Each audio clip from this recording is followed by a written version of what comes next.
इस लड़के का नाम मिन सेव है। 100 साल तक वो मॉन्स्टर्स की दुनिया में फंसा रहा। अकेला ही इतना सफर किया कि आखिरकार उसने इन्फिनिट रीजनरेशन डेवलप कर ली। एक दिन वो ट्यूटोरियल टावर में वापस आया, लेकिन किसी को भी उसकी याद नहीं थी, क्योंकि जब वो वहां 100 साल तक दर्द और सफरिंग झेल रहा था, तब अर्थ पर सिर्फ 10 साल ही गुजरे थे। इस दुनिया में पावरफुल हंटर्स को बहुत रिस्पेक्ट मिलता है।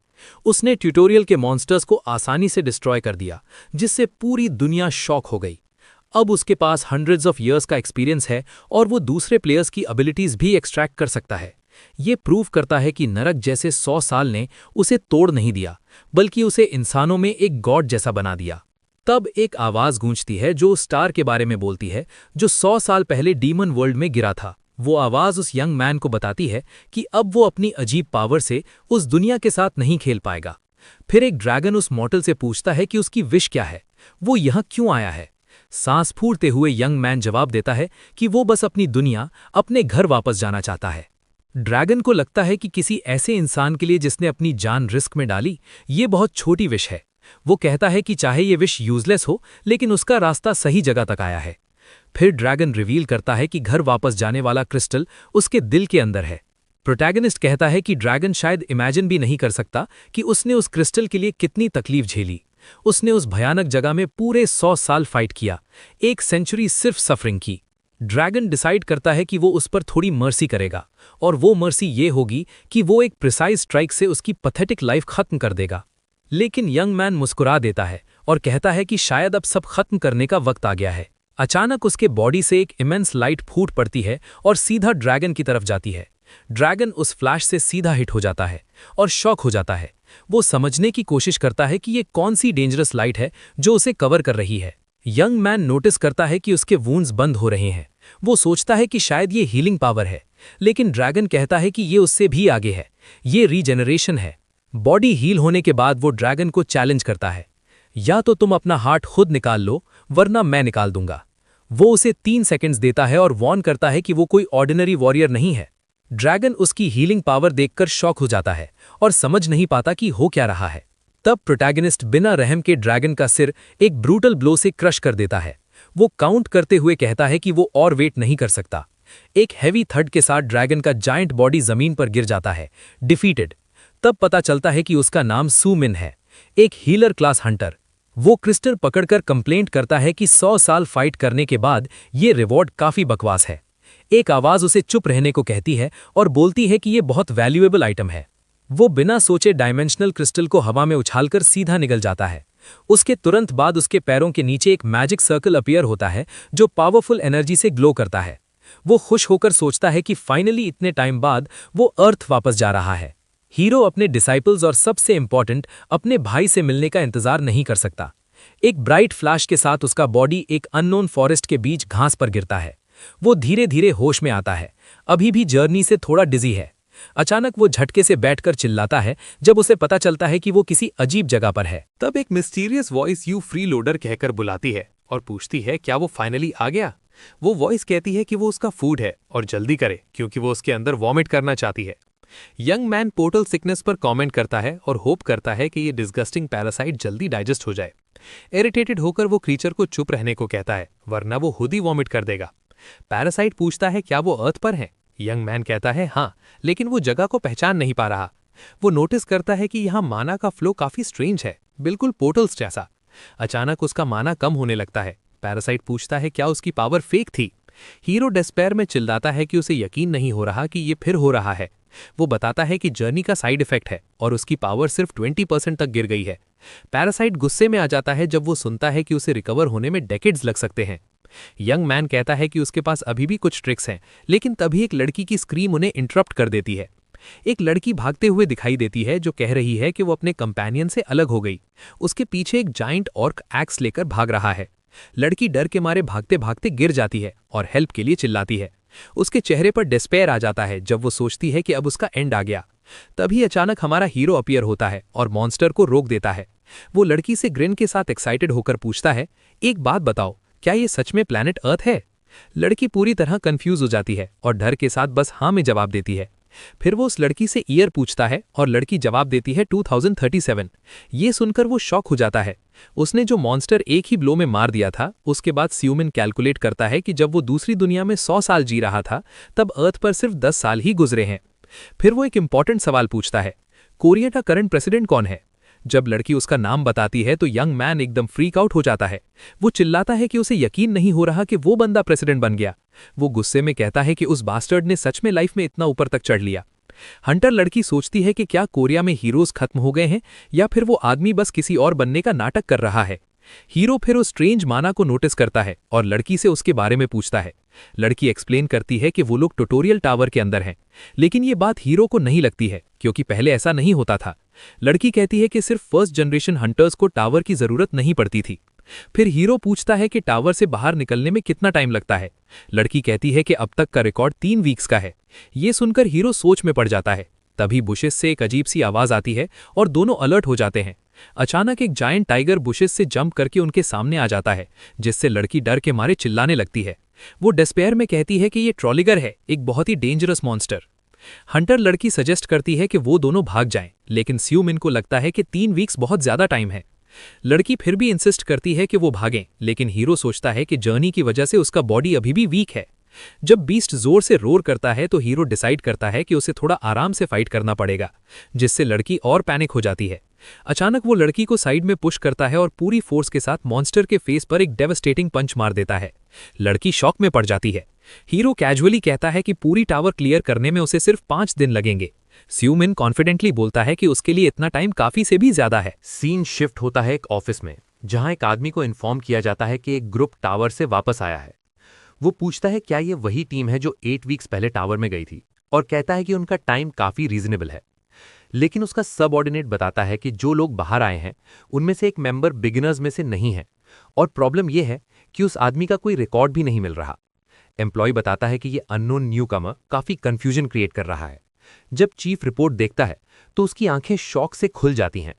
फोटो देखकर वो हिचकिचाते हुए उसका नाम बोलता है और सोचता है क्या ये उसका भाई है। सीन फिर से टावर में शिफ्ट होता है। वहां स्यूमिन उस हंट्रेस से पूछता है, तुम क्या मुझे हमेशा फॉलो करने वाली हो? हंट्रेस को यकीन ही नहीं हो रहा कि वो क्या देख रही है। उसे लगता है शायद ये सब एक सपना है। लड़की को समझ ही नहीं आता कि कोई सिर्फ 5 दिन में टावर कैसे क्लियर कर सकता है, जबकि स्यूमिन को महसूस हो रहा होता है कि उसकी स्ट्रेंथ धीरे धीरे वापस आ रही है। तभी एक सिस्टम वॉइस अनाउंस करती है कि ट्यूटोरियल खत्म हो गया है और अब उसके एट्रीब्यूट्स और स्किल्स कैलकुलेट किए जा रहे हैं, लेकिन सिस्टम उसका डेटा कंप्यूट ही नहीं कर पाता। ये देखकर हीरो हल्का सा स्मग करता है। फिर एक इंटेंस फ्लैश ऑफ लाइट होता है और उनके सामने एग्जिट गेट खुल जाता है। प्रोटैगनिस्ट लाइट की तरफ चलने लगता है और कुछ पल के लिए लड़की को पीछे छोड़ देता है। लड़की उसे रुकने को कहती है। अंदर ही अंदर वो सोचता है कि आखिरकार वो सोल पहुंच गया। टावर के लॉबी के बाहर लोग देख रहे होते हैं जब पोर्टल खुलता है और दोनों उसमें से बाहर आते हैं। एक गार्ड आगे बढ़कर पूछता है कि क्या हो रहा है। एक आदमी बताता है कि गेट अभी अभी ओपन हुआ है। पास खड़ा एक एम्प्लॉय लड़की को एंट्री लिस्ट से पहचान लेता है, लेकिन हीरो को नहीं। गार्ड आगे आता है और हीरो कैजुअली बोलता है कि ये लोग टीम 2 के लीडर्स हैं, लेकिन गार्ड कहता है कि प्रॉब्लम यह है कि उसका नाम एंट्री लिस्ट में है ही नहीं। गार्ड को यकीन नहीं होता कि इतना पतला सा लड़का टावर क्लियर कर सकता है, और वो उसे कंटेम्प्ट से घूरता है। हीरो स्मर्क करते हुए उस आदमी को साइड में धक्का देता है और कहता है कि वो खुद हैंडल करेगा। गार्ड पूछता है कि उसका नाम रजिस्टर में क्यों नहीं है। स्यूमिन कहता है कि वो उस गेट से एंटर ही नहीं हुआ था। गार्ड चिल्लाता है कि ये झूठ है क्योंकि सब लोग गेट से ही एंटर करते हैं, लेकिन हीरो फिर से मना कर देता है। गार्ड इरिटेट हो जाता है। तब पैरासाइट कमेंट करता है कि लगता है इस आदमी को ट्रबल पसंद है। फिर वो ब्रूट रूकी के बिल्कुल फेस के पास आ जाता है, जैसे उसे सबक सिखाने वाला हो। वो प्रेशर डालता है कि सच बता दे वरना उसके लिए बहुत बुरा हो जाएगा।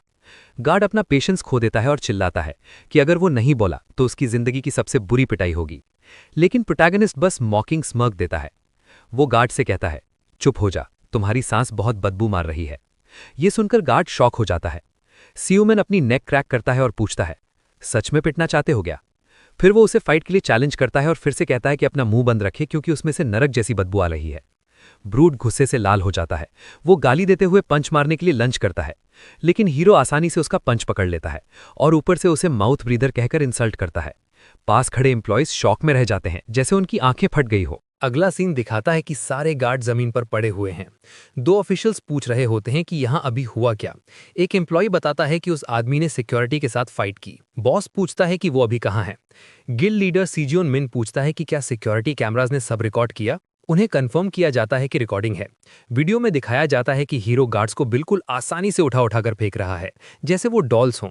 एक आदमी कहता है कि उसने 5 हंटर्स को हरा दिया और शायद उसने इनविजिबिलिटी स्किल यूज की हो, लेकिन दूसरा कहता है कि नहीं, वो बस इतना फास्ट मूव कर रहा था कि दिख ही नहीं रहा था। सीजियोन मिन अपने टैबलेट पर रिपोर्ट देखते हुए एक नाम याद करता है, सू।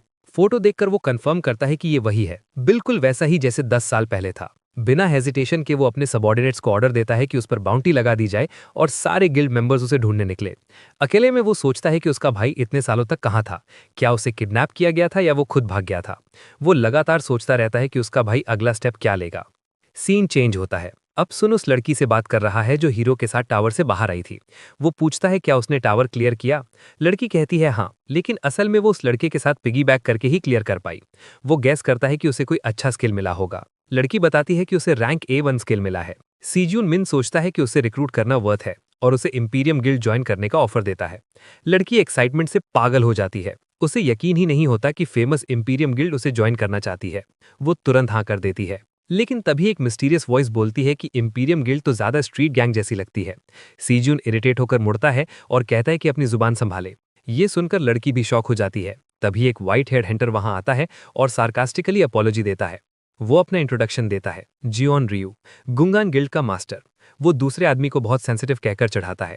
तब एक और गिल्ड मास्टर सियोंग इल चॉय कहता है कि सब लोगों को एसोसिएशन ने यहाँ बुलाया है। वो लोग जमीन पर पड़े गार्ड्स को देखते हैं और पूछते हैं कि क्या ये सब उस मिस्टीरियस अवेकन पर्सन का काम है।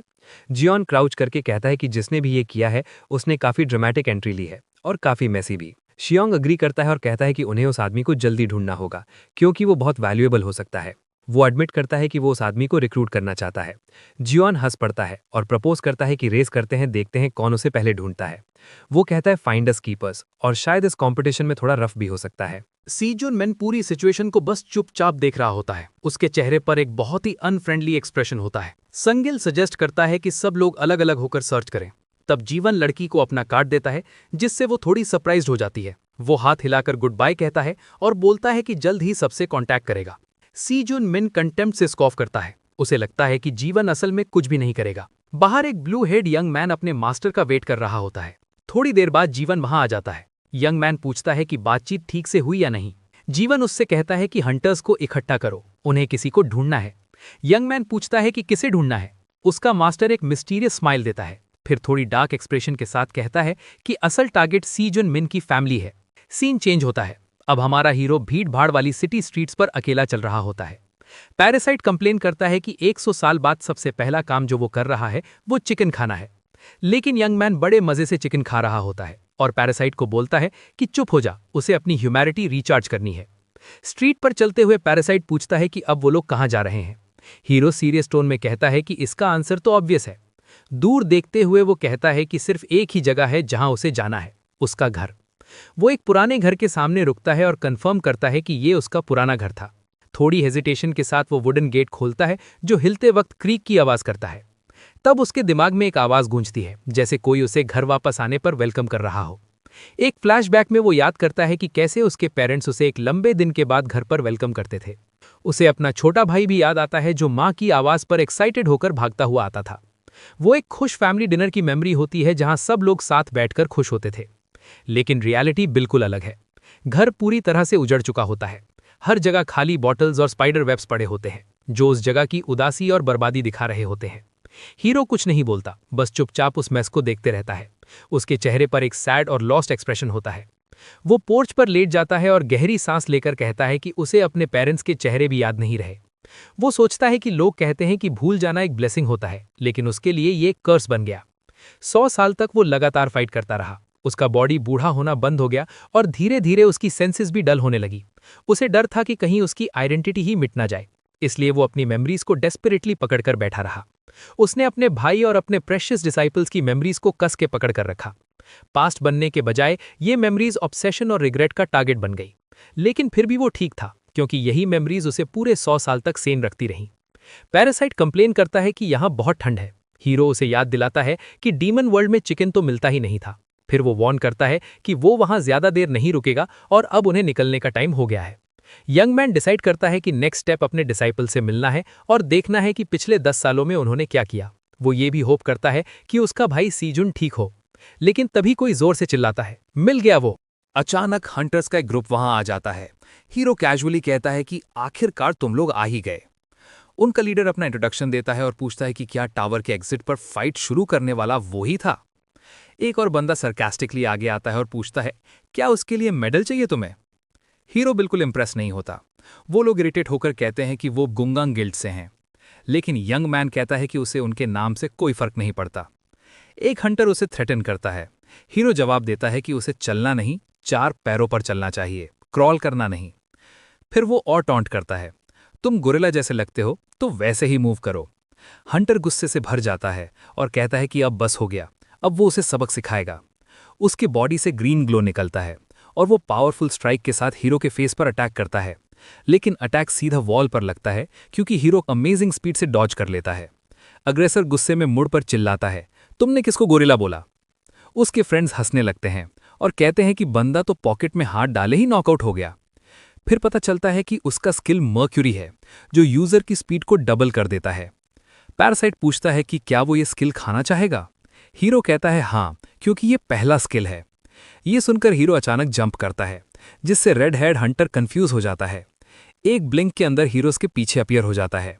हंटर चिल्लाता है क्योंकि उसे समझ ही नहीं आता क्या हुआ। फिर हीरो एक प्रिसाइज और पावरफुल स्ट्राइक से उसे हिट करता है और वो जोर से जमीन पर जा गिरता है। अटैक की फोर्स से वो जमीन पर थूक देता है और बाकी हंटर्स डर जाते हैं। हीरो उसके ऊपर खड़ा हो जाता है और अपना अगला डार्क मूव प्रिपेयर करता है। वो अपना हाथ आगे बढ़ाता है और कमांड देता है कि प्रेडेटर प्रे को कंज्यूम करे। अचानक एक डार्क मैजिक सर्कल अपीयर होता है और सारे हंटर्स को एक जगह ट्रैप कर देता है। प्रेडेटर स्किल एक्टिवेट होता है और हीरो उस हंटर से स्पीड स्किल एक्सट्रैक्ट कर लेता है। वो खुश होता है कि ये अर्थ पर भी काम करता है, लेकिन पैरासाइट कहता है कि इसका टेस्ट फ्राइड चिकन जितना अच्छा नहीं है। जमीन पर पड़े एक हंटर दर्द से करवटें बदलता है, जो अटैक की पावर दिखाता है। एक हंटर बाकी सबको चिल्लाता है कि अटैक करो। हीरो डिसाइड करता है कि अब अपनी न्यू स्किल टेस्ट करेगा। पैरासाइट की सजेशन से एग्री करते हुए वो मर्क्यूरी स्किल यूज करता है। अब वो ब्लर जैसा फास्ट मूव करता है और एक साथ कई हंटर्स को हरा देता है। एक बंदा गुस्से में नाइफ लेकर डैश स्किल के साथ चार्ज करता है, लेकिन हीरो एक ही ब्लो से उसे रोक देता है और चिन पर प्रिसाइज स्ट्राइक मारकर नॉकआउट कर देता है। हीरो कंप्लेन करता है कि उसका ब्लेड कितना डल है। फिर वो उसका वीक पॉइंट स्ट्राइक स्किल भी एक्सट्रैक्ट कर लेता है। तभी एक और हंटर डिस्ट्रैक्शन का फायदा उठाकर अटैक करता है। हीरो कहता है, ये स्किल भी मैं ले लूंगा, लेकिन तभी एक डेस्परेट वॉइस उसका नाम चिल्लाती है। हीरो अटैक रोक देता है। सीन में दिखाया जाता है कि हीरो एक हंटर को हॉस्टेज बनाए खड़ा है, जबकि बाकी सब जमीन पर पड़े हैं। वो सीरियस गेज के साथ एनिमी का सामना कर रहा होता है और नाइफ उस आदमी के नेक के पास होता है। तभी उसका भाई सीजुन भागते हुए वहां पहुंचता है। इस मोमेंट पर पास्ट की एक मेमोरी सरफेस होती है। हीरो रिलीफ के साथ मुस्कुरा देता है जब वो अपने भाई को देखता है। उसका भाई भी सरप्राइज और कंफ्यूजन के साथ उसे देख रहा होता है। प्रोटैगनिस्ट उसे पहचान लेता है और पूछता है कि सीजुन, उसका भाई, यहाँ क्या कर रहा है। फिर एक फ्लैशबैक शुरू होता है। 20 साल पहले अर्थ पर एक गेट अपीयर हुआ था। उस गेट से मॉन्स्टर्स बाहर निकल आए और पूरी दुनिया में केओस और डिस्ट्रक्शन फैल गया। लेकिन उस गेट ने कुछ लोगों में स्पेशल पावर्स भी अवेकन कर दी, जिससे फर्स्ट जनरेशन हंटर्स पैदा हुए। अपने पेरेंट्स के मरने के बाद मिन सीयू हंटर बन गया ताकि वो अपने छोटे भाई का ख्याल रख सके। छोटा सेजोन उससे पूछता है कि आज वो स्कूल क्यों नहीं जा रहा। सेयू मुस्कुराकर कहता है कि आज से वो काम करना शुरू करेगा। छोटा लड़का उदास हो जाता है और पूछता है क्या ये सब उसकी वजह से है, लेकिन उसका भाई उसे कंसोल करता है और कहता है कि उसने बस अपना करियर थोड़ा जल्दी चूज कर लिया है। सेजुन फिर पूछता है कि क्या वो आज लेट घर आएगा। हीरो गुड बाय कहता है और प्रॉमिस करता है कि जल्दी वापस आने की कोशिश करेगा, इसलिए उसे टेंशन नहीं लेनी चाहिए। सीन चेंज होता है। अब एक और मेमोरी दिखाई देती है जहां हीरो अपने भाई के नए और फैंसी हाउस की तारीफ कर रहा होता है। वो घर देखकर अमेज हो जाता है। सेजुन कहता है कि उसने बस अपने भाई की टीचिंग्स फॉलो की हैं।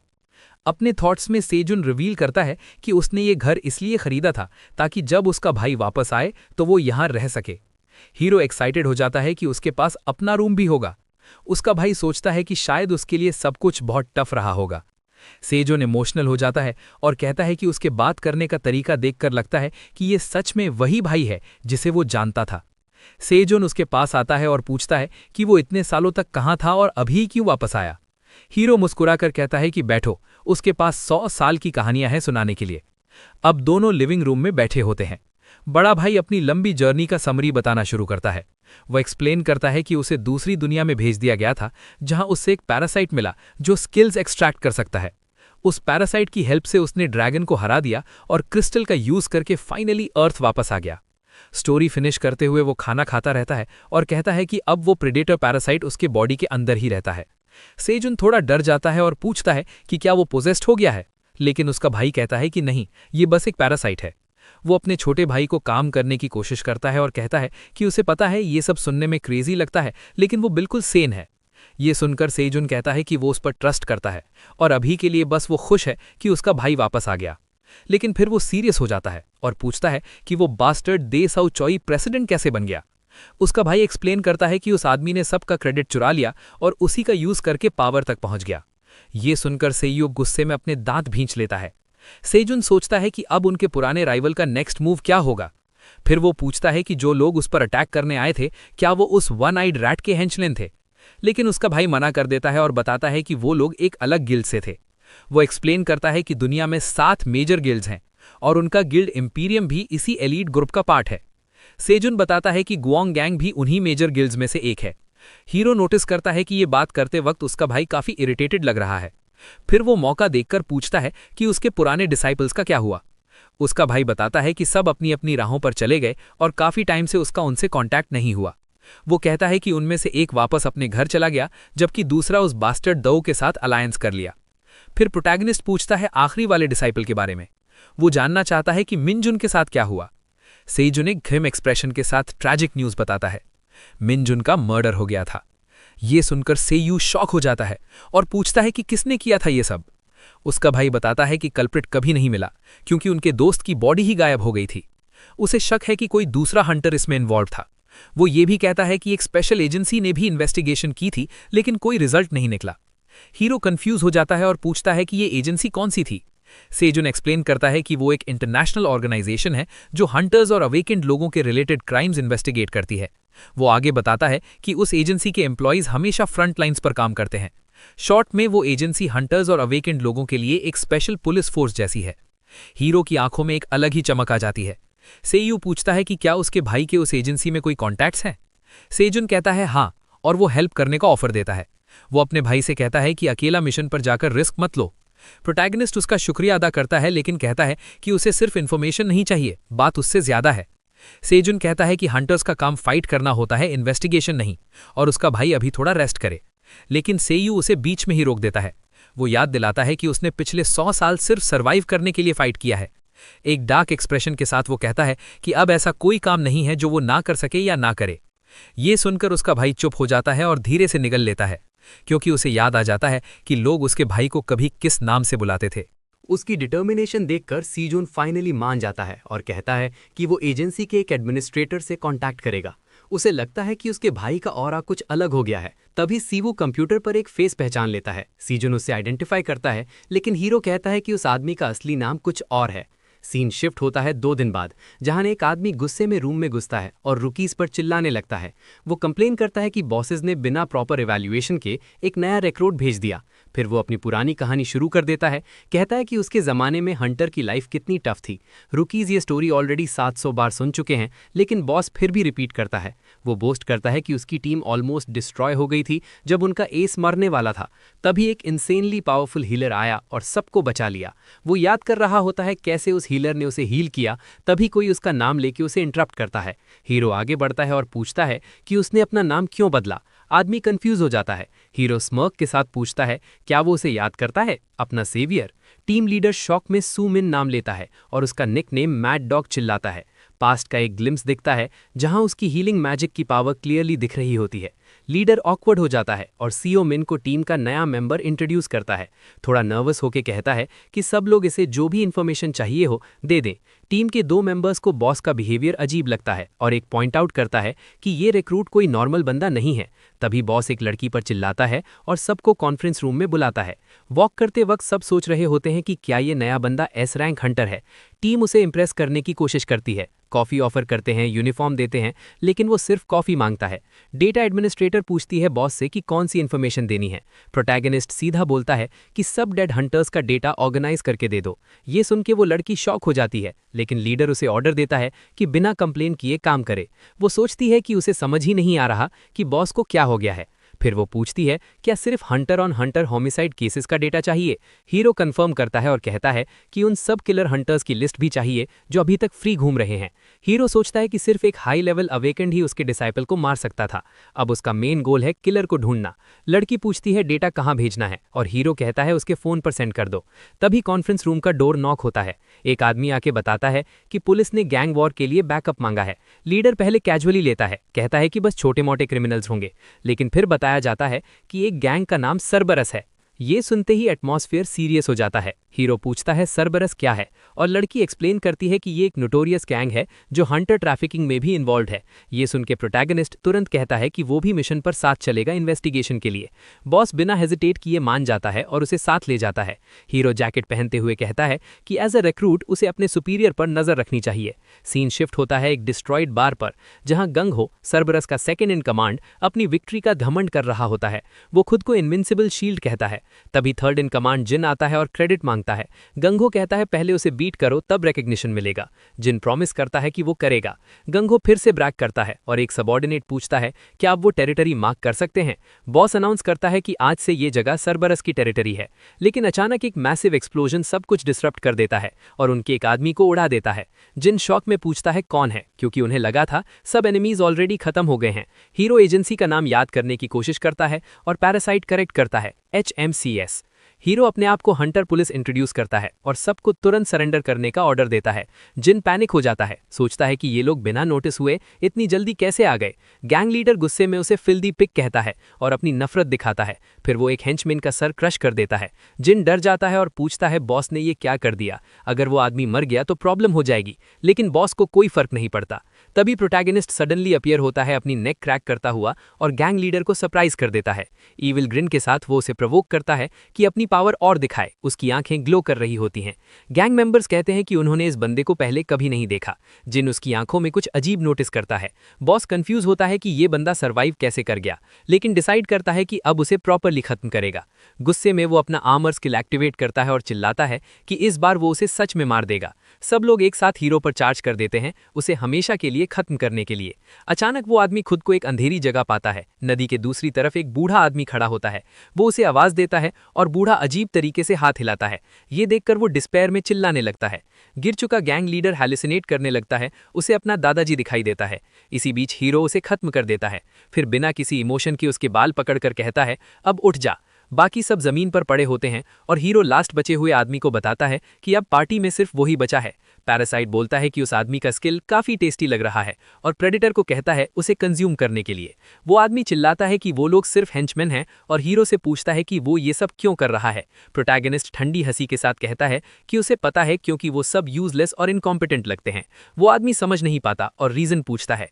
हीरो एक्सप्लेन करता है कि वो बस क्रिमिनल्स को टेस्ट कर रहा था और शहर की गंदी घास निकाल रहा था। तभी टीम लीडर भागते हुए आता है और टेंशन में पूछता है क्या वो ठीक है। सीन देखकर वो पैनिक हो जाता है।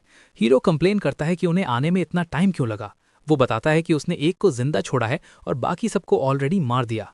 बॉस डर जाता है, सोचता है ये बंदा इतना काम कैसे हो सकता है। तब हीरो को याद आता है कि वो अपना बॉडी कैम भूल गया और वो अभी प्रोबेशन पीरियड पर है। फिर वो बॉस से कहता है कि सब क्लीन अप कर दे। बॉस डर के मारे तुरंत मान जाता है। हीरो अपने कपड़ों पर लगे खून का जिक्र करता है और बॉस चुपचाप हर बात से अग्री करता रहता है। फोन पर रिपोर्ट आती है कि सेरेब्रस गैंग पूरी तरह से खत्म हो चुकी है और जैकिन भी मर गया। दूसरी तरफ हांगकांग का एक हंटर पूछता है कि कौन मरा। सीन शिफ्ट होता है इंटरनेशनल एयरपोर्ट पर, जहां हांगकांग का हंटर गी अपनी टीम के साथ आता है। कोरियन एसोसिएशन का एक एजेंट उसे कंडोलेंसेस देता है, लेकिन गी सीधा पूछता है उसका भाई कहाँ है। एजेंट बताता है कि फॉरेंसिक्स टीम के पास जैकिन के रिमेन्स हैं, जो केस का एक सस्पेक्ट था। गी हल्का सा सार्कास्टिक स्माइल देता है सस्पेक्ट शब्द सुनकर। वो पूछता है क्या उसके भाई को किसी HMCS एजेंट ने मारा, लेकिन एजेंट कमेंट करने से मना कर देता है।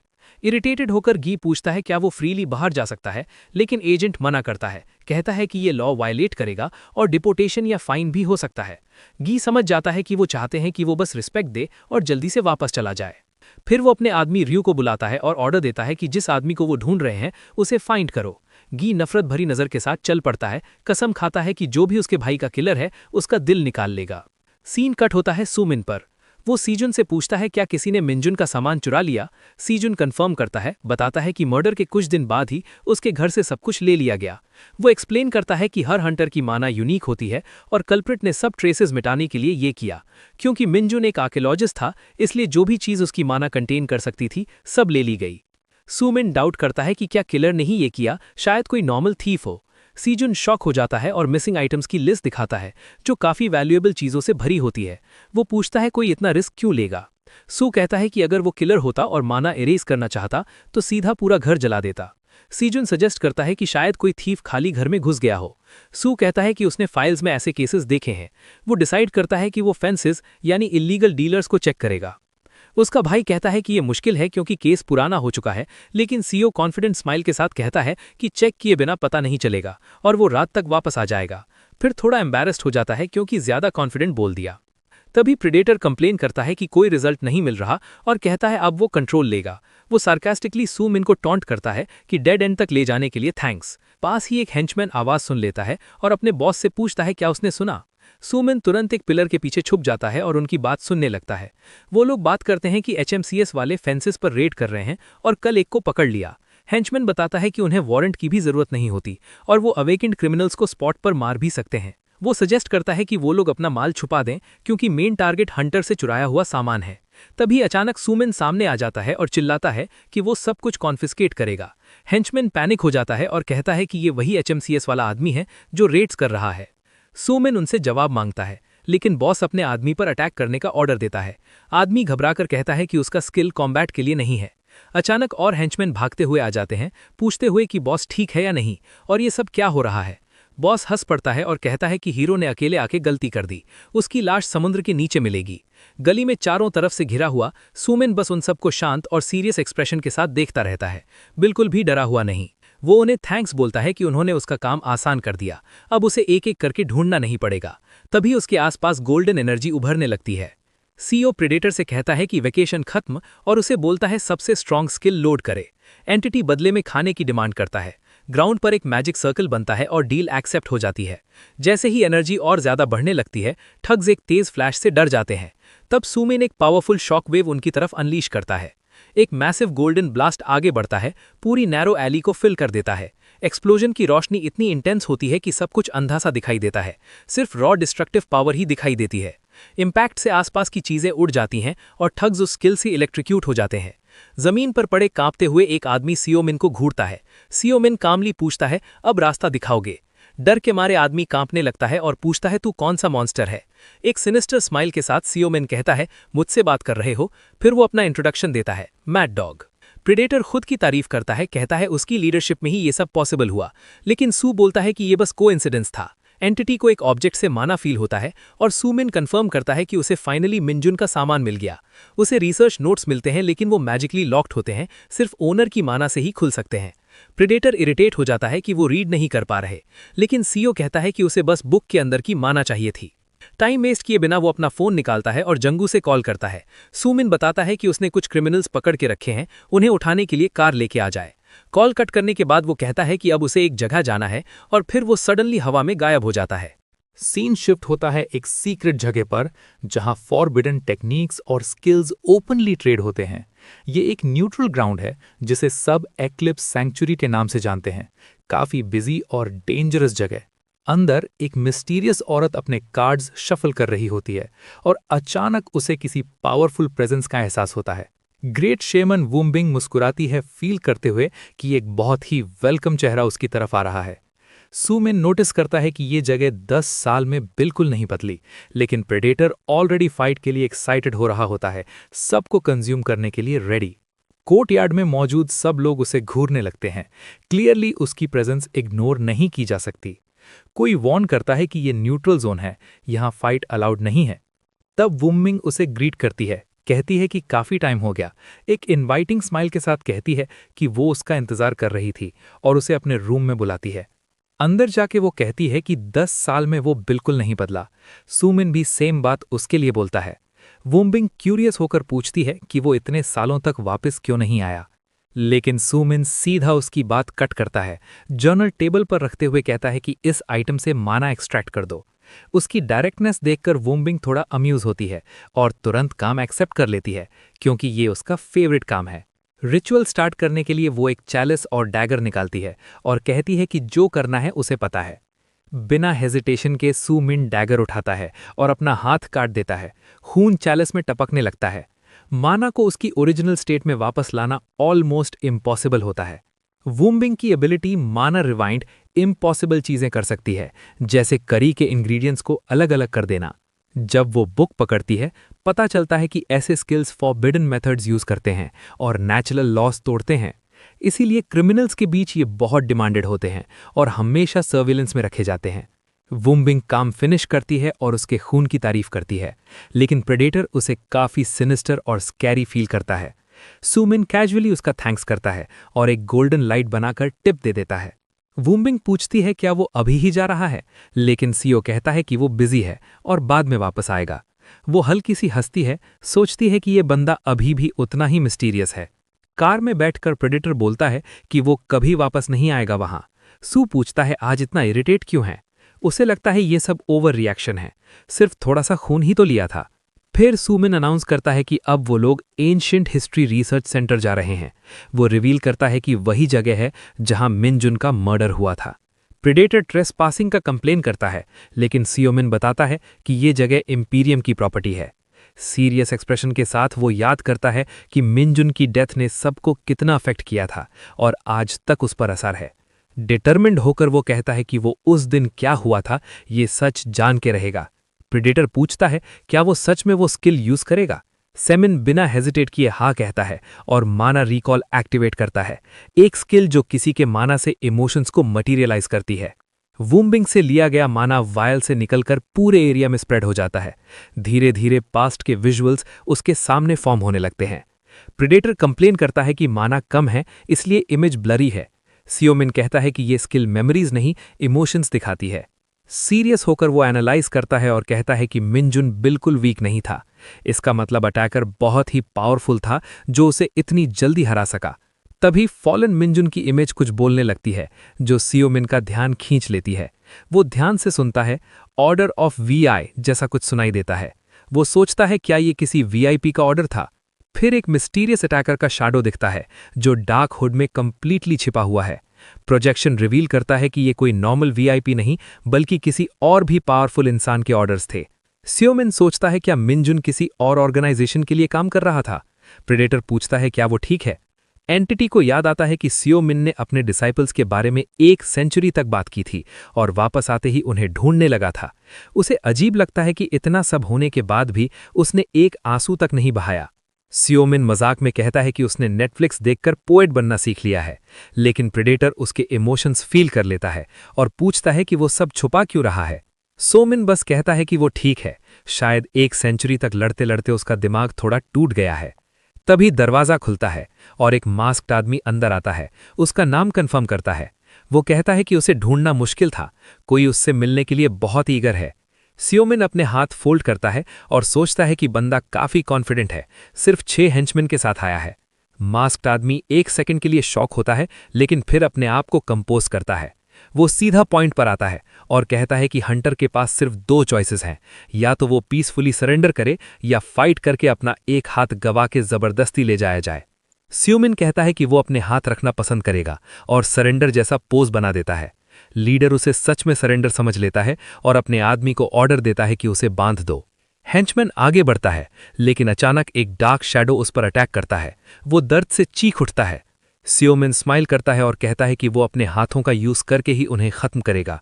प्रेडेटर वॉर्न करता है कि वो सब उसके ट्रैप में आ चुके हैं। बाकी हेंचमैन गुस्से में आगे बढ़ते हैं, चिल्लाते हुए कि अब सियोमिन का काम तमाम हो गया।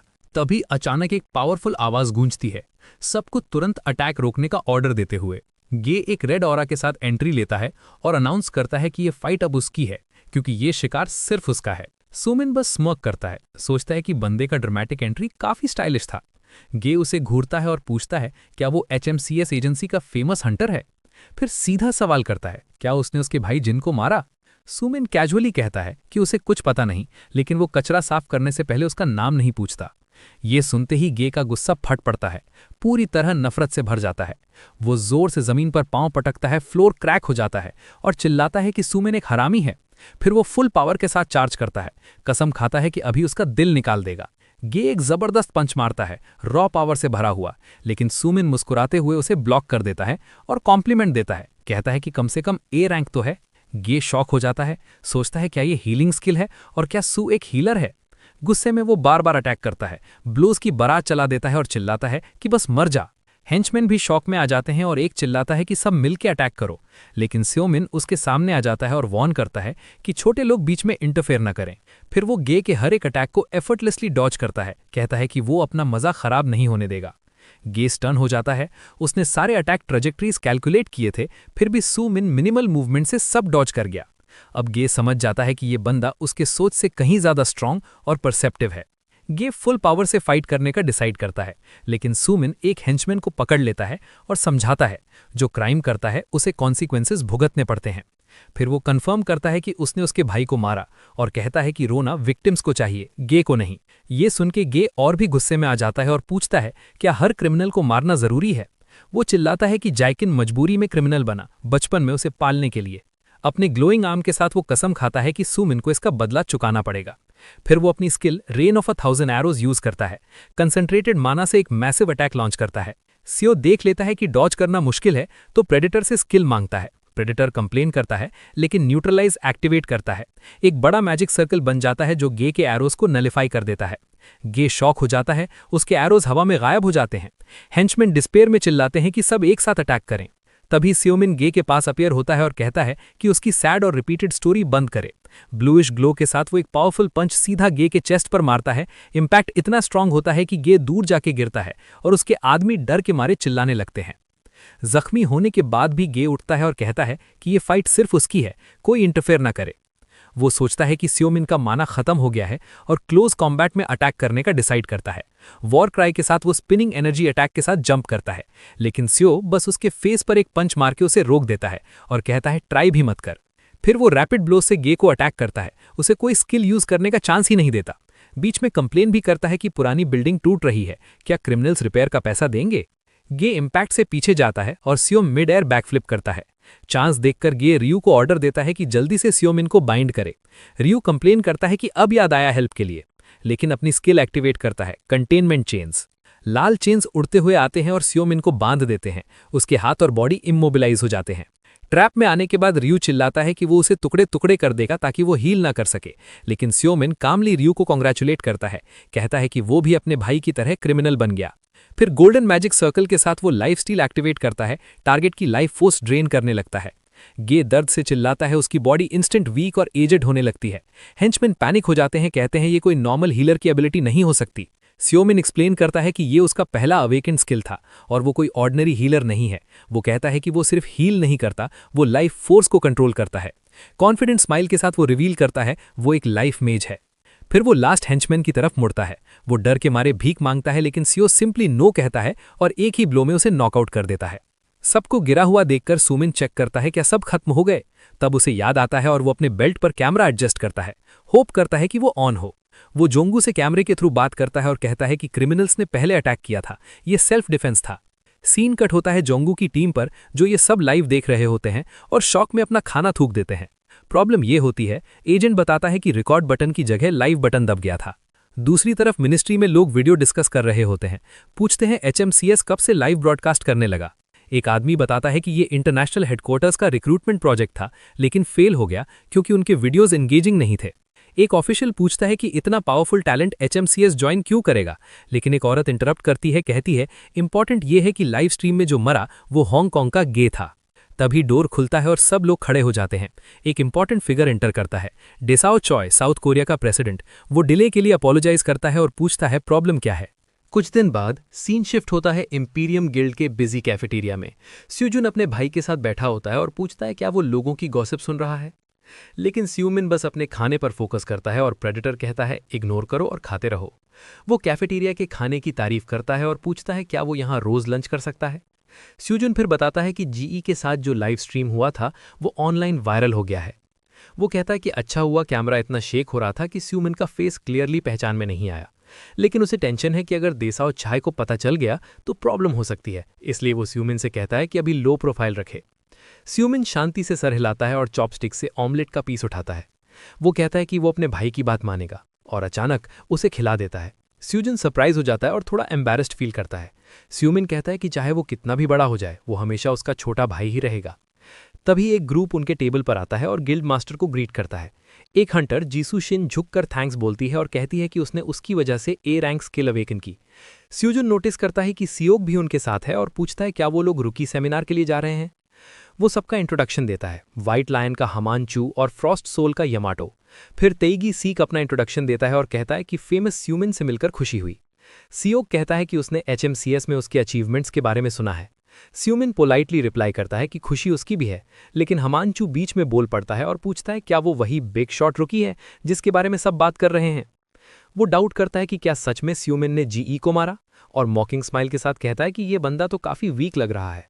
बाकी हंटर्स उसके एटीट्यूड से शॉक हो जाते हैं और स्यूजन उसे डांट देता है। स्यूजन कहता है कि ये बहुत डिसरिस्पेक्टफुल है किसी के साथ ऐसे बिहेव करना। हान अपनी साइड डिफेंड करता है, कहता है कि उसने सिर्फ सवाल पूछा, लेकिन सीक उसे बोलता है कि जुबान संभाल के बात करे। स्यूजन गुस्से में आकर कहता है कि वो उसके मास्टर स्योंगिल चॉय को सब बता देगा, लेकिन हान बिल्कुल नहीं डरता और कहता है कि वो जियाओलोंग का डायरेक्ट डिसाइपल है, ब्लैक लोटस का।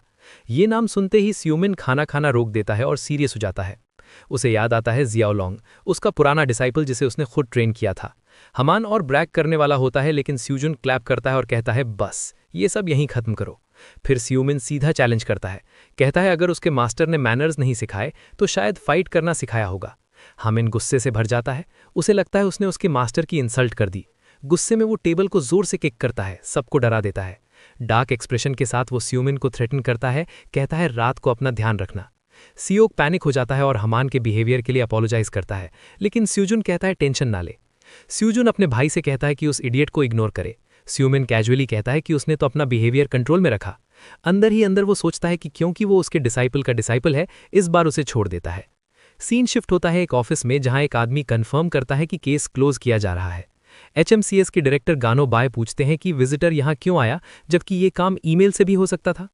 वो आदमी चॉय होता है, व्हाइट लायन का मास्टर, जो पर्सनली अपॉलॉजी देने आया है अपने मेंबर के बिहेवियर के लिए। लेकिन गानो बाय उसे बीच में रोक देता है और कहता है कि फॉर्मल अपॉलॉजी की जरूरत नहीं है क्योंकि ना फाइट हुई ना कोई हर्ट हुआ। फिर वो कैजुअली पूछता है कहीं वो नया रिक्रूट पोच करने तो नहीं आया।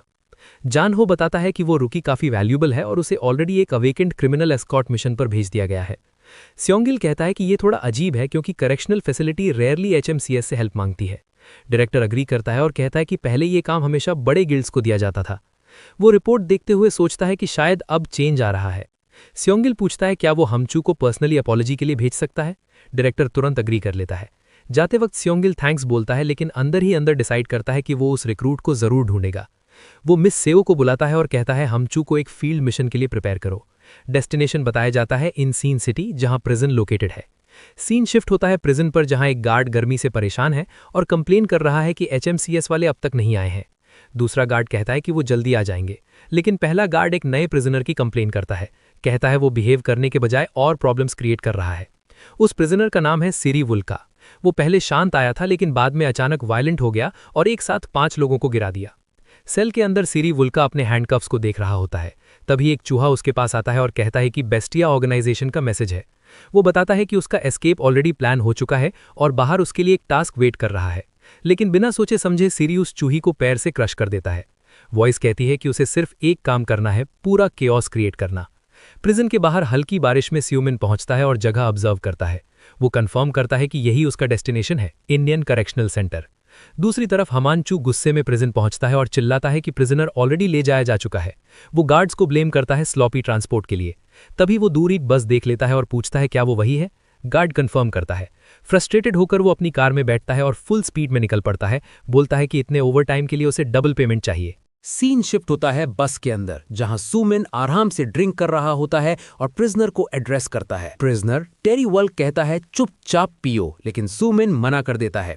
टेरी उसे एरोगेंट ब्रैट कहता है और पूछता है क्या वो उसका गार्ड है। सूमिन फिर से नो बोलता है और अपना ड्रिंक कंटिन्यू करता है। प्रिजनर समझ जाता है कि वो रुकी है और डाउट करता है कि ये लड़का उसे हैंडल कर पाएगा। सूमिन बोर्ड एक्सप्रेशन के साथ पूछता है क्या उसे फर्क पड़ता है वो कौन है। टेरी उसकी हिम्मत देखकर सरप्राइज हो जाता है। उसे यकीन नहीं होता कि ये बिना कुछ जाने उसके सामने आ गया। सूमिन कहता है कि उसे बस इतना पता है कि वो ज्यादा बोलता है। ये सुन के टेरी गुस्से में आ जाता है। फिर वो ब्रैग करता है कि उसने 5 अवेकन प्रिजनर्स को हरा दिया, इवन हेवी रिस्ट्रेंट्स के साथ। सीओ पूछता है कि इतने डेंजरस क्रिमिनल को एस्कॉर्ट करने के लिए एक रुकी को अकेला क्यों भेजा गया। फिर वो अपना ड्रिंक फिनिश करता है और जवाब देता है मुझे यहाँ मरने के लिए भेजा गया है। तभी अचानक रोड पर एक मैसिव एक्सप्लोजन होता है और बस फायरबॉल में घिरा जाता है। इंपैक्ट इतना स्ट्रांग होता है कि बस हवा में उछलकर रोड से बाहर जाकर उलट जाती है और ग्रास पर क्रैश हो जाती है। बाहर एक यंग आदमी रैकेज को देख रहा होता है और अपने मास्टर से पूछता है कि एक्सप्लोजन ने उसे मार दिया। अचानक टेरी बस के मेटल फ्रेम को लात मार के तोड़ देता है और बाहर निकलते ही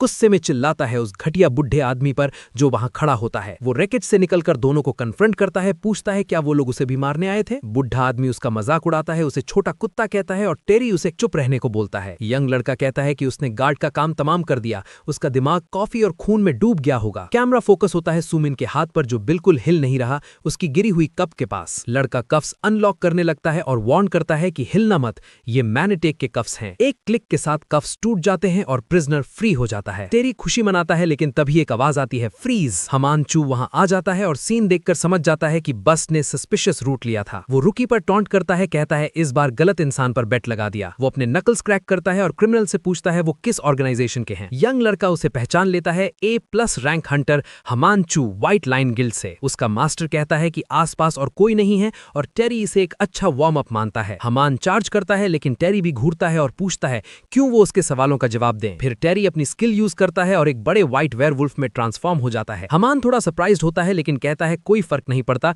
इंसान हो या बीस्ट। वो अपना रिलेंटलेस असॉल्ट एक्टिवेट करता है रेड मैना आर्मर के साथ। वो वेयरवुल्फ पर ब्रूटल अटैक्स करता है, लेकिन क्रीचर सब कुछ झेल लेता है। हमान कंफ्यूज हो जाता है कि उसके अटैक्स क्लियरली डैमेज कर रहे हैं, फिर भी वो गिर नहीं रहा। वेयरवुल्फ उसका मजाक उड़ाता है, कहता है क्या ये उसकी फ्रीडम का सेलिब्रेशन मसाज है। बुढ़ा आदमी कहता है टाइम वेस्ट मत करो और लड़के को बोलता है फाइट खत्म करे। लड़का पिंक एनर्जी से 10 हेडेड सर्पेंट समन करता है और हमान को ट्रैप कर लेता है। हमान इसे मजाक समझता है, लेकिन सर्पेंट उसे लपेट लेता है। ट्रैप होने के बाद वेयरवुल्फ एक पावरफुल हिट मारता है और कहता है उससे ज्यादा एक्सपेक्ट किया था। वो कहता है अंडरवर्ल्ड में ऐसे पैम्पर्ड हंटर्स सिर्फ कीड़े मकोड़े होते हैं। हमान जवाब देता है कि वो बड़ा बोल रहा है, जबकि उसे जीतने के लिए हेल्प चाहिए थी। टेरी कहता है इसे स्मार्ट होना कहते हैं और उसे बैकअप का वेट करना चाहिए था। बुढ़ा आदमी वार्न करता है कि टाइम नहीं है और वल्का को तुरंत मारने को कहता है। वेयरवुल्फ एक एनर्जी अटैक प्रिपेयर करता है और पूछता है कोई लास्ट वर्ड्स हैं या नहीं, पर एक्चुअली उसे फर्क नहीं पड़ता। हमान सोचता है क्या वो यहीं मरने वाला है। तभी अचानक जमीन से एक गोल्डन एक्सप्लोजन होता है जो सबको पीछे उड़ा देता है। बेस्टिया का लड़का दर्द से चिल्लाता है, जमीन हिलने लगती है। सूमिन वापस अपीयर होता है और कहता है क्या शियालोंग ने तुझे इतनी जल्दी हार मानना सिखा दिया। हमान शॉक हो जाता है, सोचता है ये बस ब्लास्ट से कैसे बच गया। सूमिन कैमरा का कंप्लेन करता है और प्रेडेटर मजाक उड़ाता है। सिरी भी शॉक में है कि वो जिंदा है और बुढ़ा समझ जाता है कि उसकी स्किल कुछ अलग ही लेवल की है। हमान डेस्परेट होकर कहता है कि वो नीचे रहे और बैकअप का वेट करे, लेकिन सूमिन उनके क्राइम्स गिनाता है और HMCS हंटर की अथॉरिटी से उन्हें सेंटेंस देता है गोल्डन ऑरा और सिनिस्टर स्माइल के साथ। कहता है समरी एग्जीक्यूशन। सीन शिफ्ट होता है जहां वो एक्सप्लेन करता है कि असुरा स्किल एक नॉर्मल स्ट्राइक नहीं है। वो हाथ जोड़कर एक इंटेंस रेड मैजिक सर्कल बनाता है। मॉन्स्टर गुस्से में चार्ज करता है, लेकिन सीओ मिन एक पावरफुल पंच से उसका जॉ तोड़ देता है। फिर वो बताता है कि ये एक इम्पेलिंग स्किल है, रेड फ्लैश के साथ एनिमी को पियर्स करता है। अप्रेंटिस शॉक में चिल्लाता है कि ये तो उसके मास्टर शियालोंग की स्पेशल टेक्निक है। मॉन्स्टर दूर जा गिरता है और सीओ कैजुअली कहता है कि इसका खून निकालना पड़ेगा मीट टेंडराइज करने के लिए। तभी एक और आदमी लाइटनिंग अटैक करता है। महोरागा चिल्लाता है, लेकिन बुढ़ा आदमी इजीली डॉज कर लेता है और अटैकर शॉक में आ जाता है। सीओ मिन उस बुढ़े की पावर में इंटरेस्टेड हो जाता है और प्रेडेटर तुरंत पूछता है क्या वो उसे खा सकता है। फिर कहता है कि ये सिर्फ एक मैजिक स्क्रोल है, जैसे फ्रोजन फूड। अप्रेंटिस गुस्से में पूछता है सीओ मिन उसके मास्टर का स्किल कैसे यूज कर रहा है। सीओ मिन बिना पेशेंस के उसका चेहरा पकड़ लेता है और वो दर्द से चिल्लाता है। तभी बुढ़ा आदमी सिनिस्टर ऑरा के साथ आता है और वार्न करता है कि हिलना मत, वरना वो ग्रेविटी फील्ड से उसकी सोल क्रश कर देगा। लेकिन सीओ मिन बस स्मर्क करता है और पूछता है क्या ये थ्रेट है। बुढ़ा एक डील प्रपोज करता है, कहता है वो लोग चले जाएं और हॉस्टेज को छोड़ दें। वो लड़के को भी कन्विंस करने की कोशिश करता है, लेकिन सियो मिन उसकी बात को बकवास कहता है और कहता है कि उसे मिशन का रिवॉर्ड चाहिए। वो कहता है अप्रेंटिस खुद भाग सकता है, लेकिन लड़का चिल्लाता है कि वो निकल नहीं सकता। बुढ़ा कंफ्यूज हो जाता है, पूछता है क्या वो सेम साइड पर नहीं है। सीओ मना कर देता है। ये सुन के बुढ़ा शॉक हो जाता है। सिचुएशन समझकर सीओ उसके पास जाता है और पूछता है वो किस असैसिन ऑर्गेनाइजेशन से है। बुढ़ा टेंस हो जाता है और पूछता है सियोमिन कौन है। सियोमिन कोल्ड गेस के साथ कहता है सवाल रिपीट करने पर मजबूर मत करो। डेस्परेट होकर बुढ़ा इलेक्ट्रिक पावर अनलीश करता है और वॉर्न करता है पास ना आए, लेकिन सियोमिन काम रहता है और अपनी ब्लू एनर्जी से शॉक वेव प्रिपेयर करता है। उसका अटैक इतना स्ट्रांग होता है कि बुढ़े की पावर को पूरी तरह अब्सॉर्ब कर लेता है। प्रेडेटर खुश हो जाता है, कहता है फूड और टेस्टी हो गया। सियोमिन नोटिस करता है कि उसका 40% मैना रिकवर हो गया है। वो बुढ़े को बोलता है गिव अप कर दे और जो थोड़ा टाइम बचा है एंजॉय करे, लेकिन बुढ़ा मना कर देता है और कहता है वो कभी अपनी ऑर्गेनाइजेशन का नाम नहीं बताएगा। तब अप्रेंटिस बताता है कि उन्होंने साइलेंस पैक्ट बनाया है जो उनकी मैना से लिंक्ड है। अचानक वुंडेड वेयरवुल्फ वापस आता है और बुढ़ा उसे डांटता है इतनी देर क्यों लगा दी। सियोमिन हल्की सी हंसी के साथ पूछता है बस इतना ही है तुम लोगों के पास। ग्रीन ऑरा में घिरा हुआ वो कहता है टेंशन मत लो, कुछ बार मरने के बाद आदत हो जाती है। बुढ़ा आदमी वुल्का को कुछ करने के लिए चिल्लाता है, लेकिन बीस्ट उसे ही चुप रहने को बोल देता है। गुस्से में वेयरवुल्फ कहता है कि उसे मरने का कोई डर नहीं, वो सियोमिन को चीर फाड़ देगा। तभी अप्रेंटिस आगे आकर उसका अटैक ब्लॉक करता है और कहता है कि वो उसे आगे नहीं बढ़ने देगा। सियोमिन हल्की सी स्माइल के साथ कहता है कि अब फाइट थोड़ी फेयर हो गई है। वो चिल्लाता है कि मॉन्स्टर को तो मर चुका रहना चाहिए था, लेकिन क्रीचर कहता है कि अभी तो शुरुआत है। अपना चेहरा शैडोज में छुपाकर सियोमिन धीरे से अपनी टेक्निक का नाम बोलता है बोरियल गेल, और तुरंत एक मैसिव आइस स्टॉर्म आता है जो बीस्ट को उड़ा देता है और सबको दूर फेंक देता है। वो बुढ़े का गला पकड़ लेता है और ठंडी आवाज में पूछता है कैसा लग रहा है, फिर खुद ही जवाब देता है धीरे धीरे मरने जैसा। बुढ़ा दर्द से चीखने लगता है। सियोमिन उसे धीरे धीरे सफोकेट कर रहा होता है। सिनिस्टर एक्सप्रेशन के साथ वो पूछता है कितनी बार मरना पड़ेगा तब जाके सच बोलेगा। अप्रेंटिस शॉक में पूछता है कि वो कैसा मॉन्स्टर है जो ऐसा कर रहा है। तब सियोमिन उस लड़के का हाथ तोड़ देता है और कहता है शायद एक बार मरना काफी नहीं था। अप्रेंटिस समझ जाता है कि सियोमिन अपने टारगेट्स को हील करता है सिर्फ उन्हें बार बार टॉर्चर करने के लिए। तीसरी बार वो फिर पूछता है कि वो लोग किस ग्रुप से हैं। अप्रेंटिस टूट जाता है और बुढ़े से बोलता है सच बताओ। आखिरकार बुढ़ा धीरे से बोलता है बेस्टिया। सियोमिन सैटिस्फाइड हो जाता है, उसे वही नाम चाहिए था। तभी बुढ़े को याद आता है कि ये स्किल उसे फेमिलियर क्यों लग रही थी। शॉक में वो चिल्लाता है कि सियोमिन ही मैड डॉग है, उन 3 सुप्रीम मास्टर्स में से एक जो कब का गायब हो चुके थे। अपना काम हो जाने के बाद सियोमिन सीधा पॉइंट पर आता है। वो एक मानसफियर बनाता है और अप्रेंटिस से पूछता है क्या वो उस इंसान को जानता है जिसे वो ढूंढ रहा है। पता चलता है कि बेस्टिया एक असैसिन ऑर्गेनाइजेशन है जो हंटर्स को हंट करने में स्पेशलाइज करती है। अंडरवर्ल्ड की सबसे पावरफुल ऑर्गेनाइजेशन जिसका सक्सेस रेट ऑलमोस्ट परफेक्ट है। बूढ़ा आदमी बताता है कि फर्स्ट जनरेशन हंटर होने के नाते उसके पास उनका ऑफर एक्सेप्ट करने के अलावा ऑप्शन नहीं था। वो साइलेंस पैक्ट के बारे में बताता है, एक रूल जो मेंबर्स को अपनी जान के आखिरी पल तक लॉयल रहने पर मजबूर करता है। 15 साल तक उसने बेस्टिया की सर्विस की और कभी सोचा भी नहीं था कि वो उन्हें बिट्रे करेगा, लेकिन सियोमिन के हाथों बार बार मरने के बाद वो टूट गया और सब बता दिया। तब अप्रेंटिस बताता है कि उनके टारगेट का कोड नेम है ब्लैक माम्बा और वो भी बेस्टिया का मेंबर है। सियोमिन का नाम थोड़ा फनी लगता है, लेकिन वो तुरंत नेक्स्ट सवाल पूछता है, क्या उन्होंने पहले हंटर मिनजुन जैंग को मारा था? अपनी टेरिफाइंग ऑरा के साथ वो जवाब डिमांड करता है। अप्रेंटिस दर्द से तड़पने लगता है, उसे सियोमिन का किलिंग इंटेंट बहुत हैवी लगता है। बूढ़ा बताता है कि बेस्टिया के मेंबर्स एक दूसरे को जानते नहीं, उसका मिशन सिर्फ हाउंड को जेल से निकालना था। वो ये भी बताता है कि 1 हफ्ते बाद उनका मीटिंग है जहां उसे हाउंड को ले जाना था। अपनी जान बचाने के लिए वो मीटिंग के कोऑर्डिनेट्स देने का ऑफर करता है और दोनों को अपना नया सर्वेंट बनाने की रिक्वेस्ट करता है। जियालोंग का अप्रेंटिस ये सब देखकर डिस्गस्ट हो जाता है और मना करता है। वो सियोमिन से रिक्वेस्ट करता है कि उन्हें एक्सेप्ट ना करें, लेकिन सियोमिन को अजीब लगता है कि वो अचानक उसे भाई क्यों कह रहा है। अप्रेंटिस समझाता है कि अशुरा यूज करने की वजह से वो उसके मास्टर से कनेक्टेड है। वो खुद सियोमिन का डिसाइपल बनने का ऑफर देता है, लेकिन सियोमिन इरिटेट होकर उसे चुप रहने को बोलता है। सियोमिन सोचता है कि उसका मेन गोल सिर्फ ब्लैक माम्बा के बारे में इन्फो लेना था, लेकिन अगर वो इन्हें छोड़ देता है तो बेस्टिया को उसके बारे में पता चल सकता है जो रिस्की है। अचानक वो डिसीजन ले लेता है और कहता है डील मंजूर है। बूढ़ा खुश हो जाता है, लेकिन सियोमिन एक कंडीशन रखता है, लॉयल्टी प्रूव करने के लिए दोनों को माना ओथ लेना पड़ेगा। वुल्का कंप्लेन करता है कि ये स्लेव कॉन्ट्रैक्ट जैसा है, लेकिन बुढ़ा उसे चुप रहने को बोलता है अगर जिंदा रहना है तो। दोनों मजबूरी में ग्लोइंग मैजिक सर्कल में खड़े होते हैं। सीओमैन उन्हें अपनी एनर्जी डालने और अपना नाम बताने को कहता है। बुढ़ा अपना नाम बताता है क्रिम्सन स्पेक्टर और दूसरा कहता है कैरी वुल्का। पैक्ट सील हो जाता है। प्रीडेटर खुश हो जाता है और कहता है अब ये फूड सर्वेंट्स मेरे हैं। सीओमैन उन्हें अपने सबॉर्डिनेट्स डिक्लेयर करता है और बदले में फुल प्रोटेक्शन का प्रॉमिस करता है। स्क्रॉल एक कॉन्ट्रैक्ट पर ग्लो करता है और दोनों झुककर अपने नए मास्टर को एक्सेप्ट कर लेते हैं। लेकिन जियालोंग का अप्रेंटिस टैंट्रम करता है और थ्रेटन करता है कि वो एसोसिएशन को रिपोर्ट करेगा। सीओमिन सिनिस्टर नजर से पूछता है कि उसने क्या कहा और लड़का तुरंत चुप हो जाता है। सीओमिन स्क्रॉल उठाता है और कंफर्म करता है कि बेस्टिया की मीटिंग नेक्स्ट वीक है।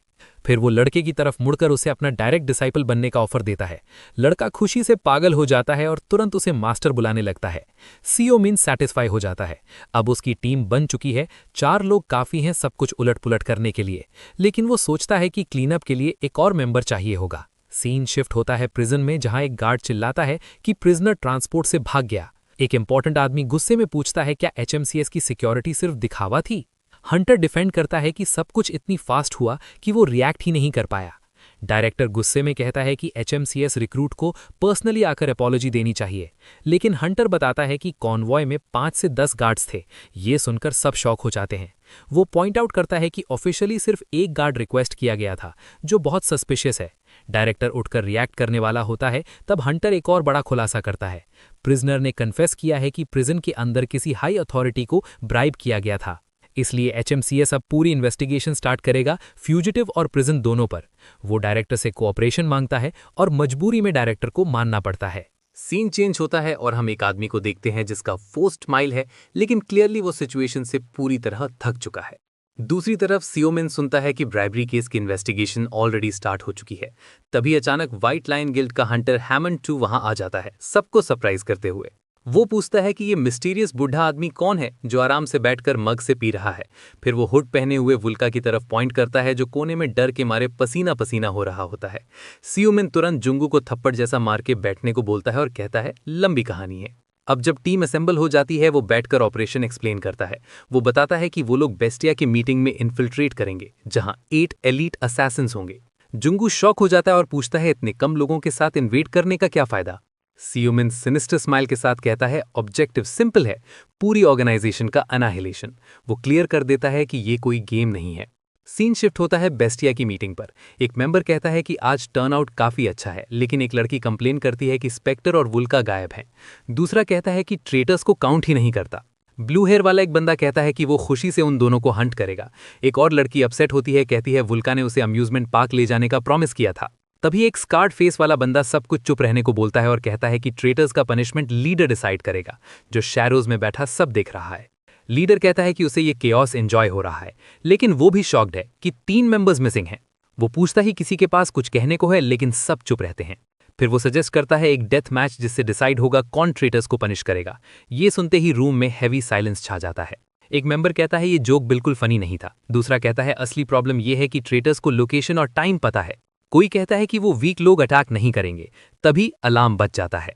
सिस्टम अनाउंस करता है इंट्रूडर डिटेक्टेड। बेस्टिया का लीडर हैरान हो जाता है और दोबारा पूछता है क्या बोला तुमने।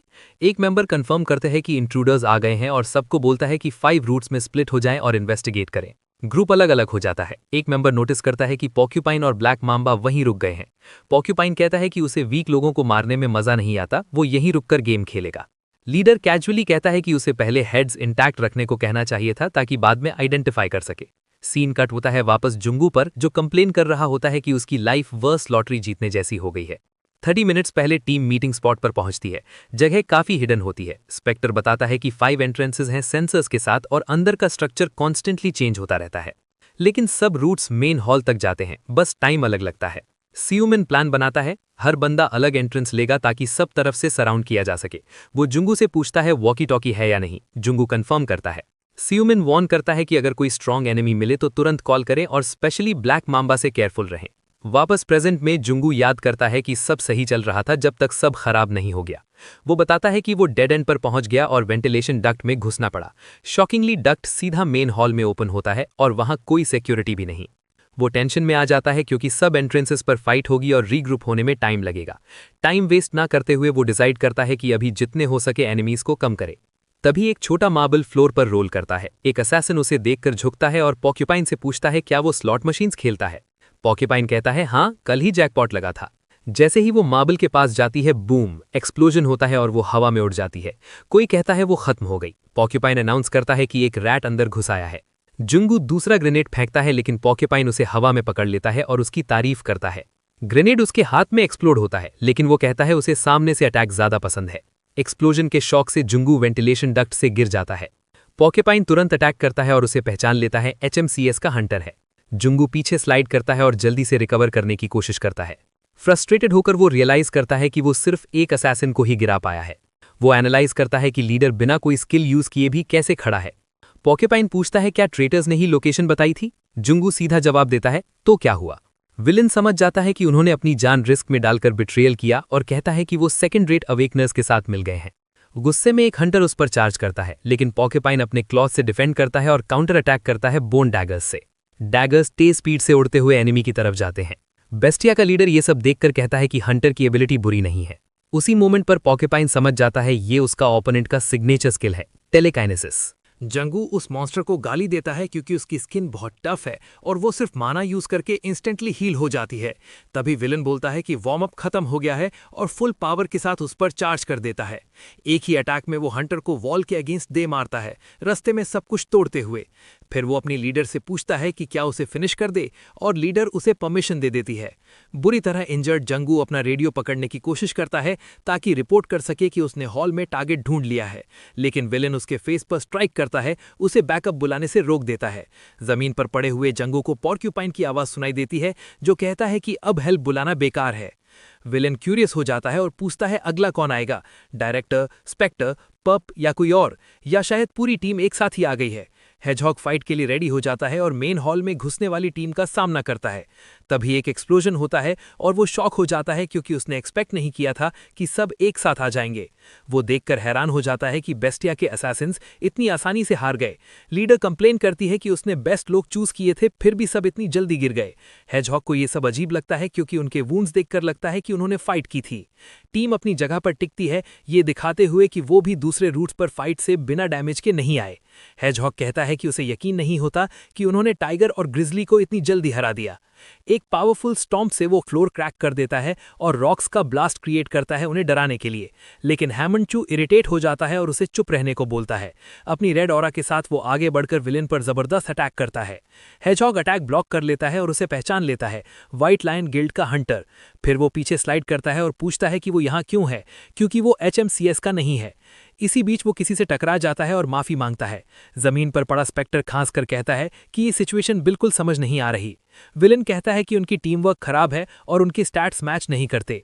हेजहॉग पूछता है कि लीडर कौन है जिसने इतनी रैंडम टीम बनाई। सीन शिफ्ट होता है और सियोमिन एक असैसिन को बालों से पकड़कर अपनी डोमिनेंस दिखाता है। हैमंशू सोचता है कि सियोमिन इतनी जल्दी कैसे आ गया और बताया जाता है कि मास्टर फाइट के बीच अपीयर हुआ और उसे सेंटर में जाने को बोला। शायद वल्का और ओल्ड मैन के साथ भी ऐसा ही हुआ। अब उन्हें टारगेट को होल्ड करना है।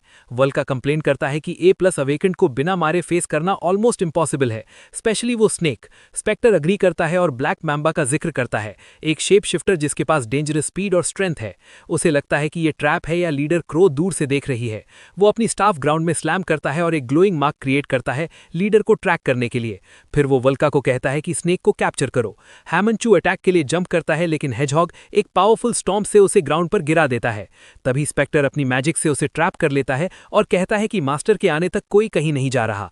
वो अपनी स्किल बाइंडिंग जोन एक्टिवेट करता है और सब एनिमीज को ट्रैप कर लेता है। हैमंचू माना चेन्स को तोड़ने की कोशिश करता है लेकिन वो बहुत स्ट्रांग है, इवन लीडर क्रो भी उसमें फंस जाती है। स्पेक्टर कॉन्फिडेंटली कहता है कि वो एस्केप नहीं कर पाएगी।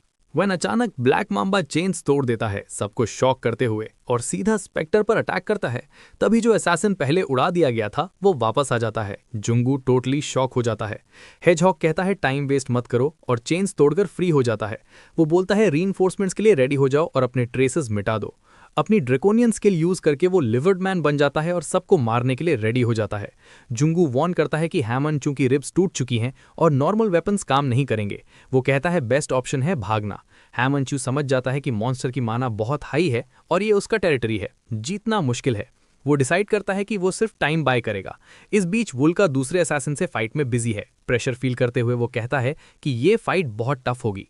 वो मॉन्स्टर को स्टैब करता है और ग्रीन स्मोक निकलती है। लगता है डैमेज हुआ है।